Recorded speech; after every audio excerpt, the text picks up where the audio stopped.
மக்களே, இந்த தீய சக்தியும் தீந்து போன சக்தியும் வேற வேறலாம் இல்ல, கூட்டு களவாணிங்க. சொல்ல முடியுமா அவங்களால?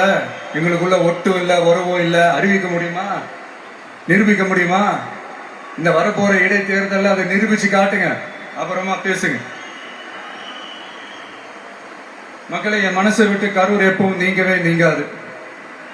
நமக்கு ஏற்பட்ட வேதனையான சம்பவத்தை, நமக்கு எதிராக நடந்த சதிய சூழ்ச்சிய இனி வர்ற ஜெனரேஷனும் அவங்களுக்கு தெரியப்படுத்தணும்ல.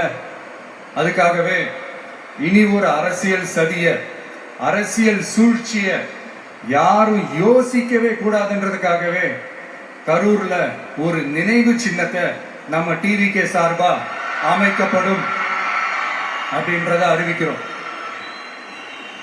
அப்புறம் கரூர்ல இருந்து ஒட்டுமொத்த தமிழ்நாட்டு மக்களுக்கும் சொல்றேன், உங்க டிவிக்கு அரசு உங்களுக்காகத்தான் உழைக்கும்.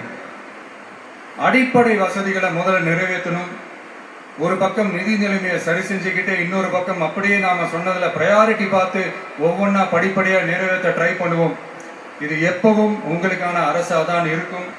இந்த விஜய் உங்க விஜயா தான் இருப்பான். நீங்க உரிமையோட உங்க கவர்மெண்ட்டை நீங்க அணுகலாம். இந்த தீய சக்தி ஆட்சி முடிஞ்சு பொட்டிக்குள்ள போனதுல இருந்து என்னென்னமோ பண்றாங்க, இது ஏதோ பேசுறாங்க, சோஃபாங்கிறாங்க, வாஷிங் மிஷினுங்கிறாங்க. இந்த அரசியல் வியாபாரம் பண்றதுக்கான அந்த வெண்டிங் மிஷினே அவங்க தான். யாரு? இந்த திமுக. இதுல நம்மளை பார்த்து வாஷிங் மிஷினுங்கிறாங்க. எலெக்ஷன்ல ஓட்டுக்கு காசு கொடுக்கிற அந்த கலாச்சாரத்தை, அந்த கல்ச்சரை அடிச்சு நொறுக்கி இருக்கிறோம். எலெக்ஷன்லயே அப்படி வேலை பார்த்த நாம, நமக்கு எதுக்கு இந்த குதிரை, கழுதை, ஒட்டக பேரெல்லாம்? மக்களின் பக்கம் அப்படி இருக்கும்போது நமக்கு எதுக்கு இந்த பேரெல்லாம்?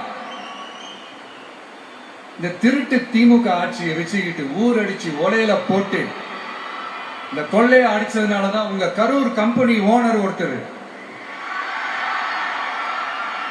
எங்க எங்க இருக்காருன்னே தெரியாம ஓட்டு ஓட்டு ஓட்டு ஓட்டு ஓட்டு ஓட்டு ஓட்டு ஓட்டு வராம் பாரு வேட்டக்காரன் ஓடினே இருக்கிறாரு. இன்னொருத்தர் ஃபாரின்ல போய் ஒளிஞ்சுக்கிட்டாரு. ஃபாரின் ஸ்டாலின் சார் நினைச்சிட்டு போறீங்க, அவர் இல்ல. எனக்கு எப்பவுமே ஸ்டாலின் சார் மேல ஒரு தனி பாசம் ஒண்ணு உண்டு. அவர் கிடையாது, இவர் வேற. சிங்கப்பூருக்கு செக்கப்புக்கு போனார்ல அவரு. இன்னும் தோண்ட தோண்ட எத்தனை பேர் மாட்ட போறாங்க.